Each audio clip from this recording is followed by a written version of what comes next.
Terima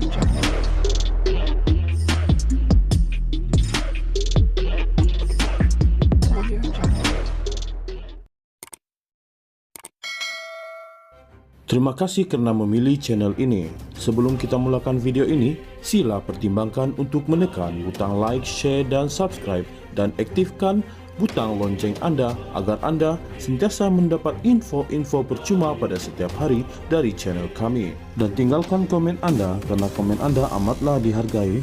Terima kasih. Penyelaras PKR Ampang Rodziah Ismail, yang dijangka akan bertanding di Parlimen Ampang, yakin pengundi akan menolak penyandang kerusi itu Zuraida Kamarudin pada pilihan raya umum ke-15 akan datang. Rodziah yang juga adun batu 3 ketika dihubungi enggan mengulas mengenai isu pencalonan itu. Dia berkata keputusan rasmi hanya akan diketahui apabila kepimpinan PKR membuat pengumuman pada satu majlis di Ampang yang dijadualkan berlangsung malam ini. Bagaimanapun, sebagai penyelaras kawasan PKR, Rodziah berkata pengundi Ampang tidak akan melupakan peranan Zuraida dalam rampasan kuasa politik melalui langkah Sheraton yang menggulingkan pentadbiran Kerajaan Pakatan Harapan pada 2020. Saya rasa bukan dia saja. Semua 11 bekas ahli Parlimen PKR yang mengkhianati rakyat ni. Yang mengkhianati mandat yang telah diberikan rakyat Malaysia pada PH2. Terdiri 11 daripada mereka, termasuk Zuraida. Jadi saya rasa rakyat Ampang tak lupa sesenang itulah. Mereka masih ingat bahawa dia sebahagian daripada komplot yang menjatuhkan PH, katanya kepada Malaysia Kini. Dia merujuk langkah Zuraida dan 9 ahli Parlimen PKR yang berpaling tadah daripada parti itu pada 2020 bersama Azmin Ali.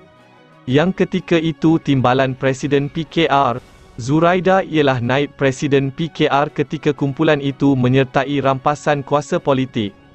Mereka kemudiannya menyertai Bersatu, tetapi Zuraida telah meninggalkan parti itu untuk menyertai Parti Bangsa Malaysia PBM yang baru ditubuhkan. Dia kini dalam perebutan kuasa dengan Presiden dan pengasas PBM Larry Seng, yang berkata dia tidak pernah menyerahkan jawatan Presiden kepada Zuraida, seperti yang didakwa. Sementara itu, Setiausaha Agung PBM Nor Hizwan Ahmad hari ini dilaporkan mengesahkan bahawa Zuraida akan mempertahankan kerusinya di Ampang.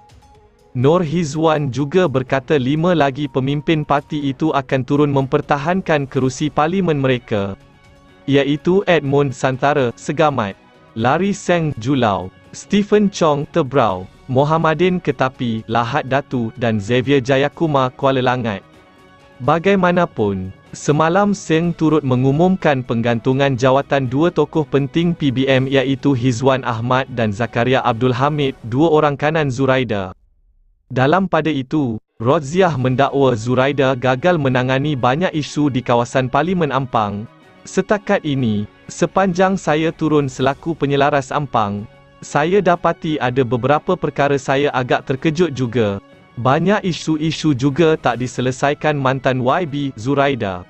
Yang saya rasa insya-Allah dengan pengalaman saya ada tu, saya pun banyak dialog dengan rakyat. Saya akan cuba selesaikan. Itu kerja penyelaras pun. Ampang ni unik. Ia cantik. Tetapi ia perlu beberapa sentuhan untuk pastikan kawasan itu tempat tumpuan pembangunan. Bukan infra saja, tetapi pembangunan insan, manusia dan penduduk di situ patut diberikan tumpuan, katanya. Rodziah disebut-sebut antara beberapa nama yang dikatakan berada dalam senarai kepimpinan tertinggi PKR untuk bertanding di Ampang. Seorang lagi pemimpin parti yang pada mulanya dijadual bertanding di kerusi itu dan berhadapan dengan Zuraida ialah penyandang kerusi Parlimen Permatang Pauh Nurul Izzah Anwar. Bagaimanapun, sumber parti memberitahu Malaysia Kini bahawa kepimpinan PKR mahu Izzah mempertahankan kerusinya di Pulau Pinang dan membenarkan Rodziah bertanding di Ampang. Sekiranya benar Rodziah dicalonkan di Ampang pada malam ini, dia mungkin berdepan cabaran yang sukar kerana Zuraida telah memegang kerusi parlimen itu selama 3 penggal berturut-turut. Sejak pertama kali memenanginya pada PRU 12 pada 2008, majoriti undi Zuraida di Ampang juga meningkat dengan ketara. Pada 2008, Zuraida merampas kerusi itu daripada BN, menewaskan Azman Wahid dengan majoriti 3,676 undi. Pada PRU 13, Zuraida mempertahankan kerusi itu apabila menewaskan calon BN Rozaidah Talib dengan majoriti 13,278 undi. Semasa tsunami politik PRU 14, Zuraida menang sebanyak 54,307 undi dengan majoriti 41,956.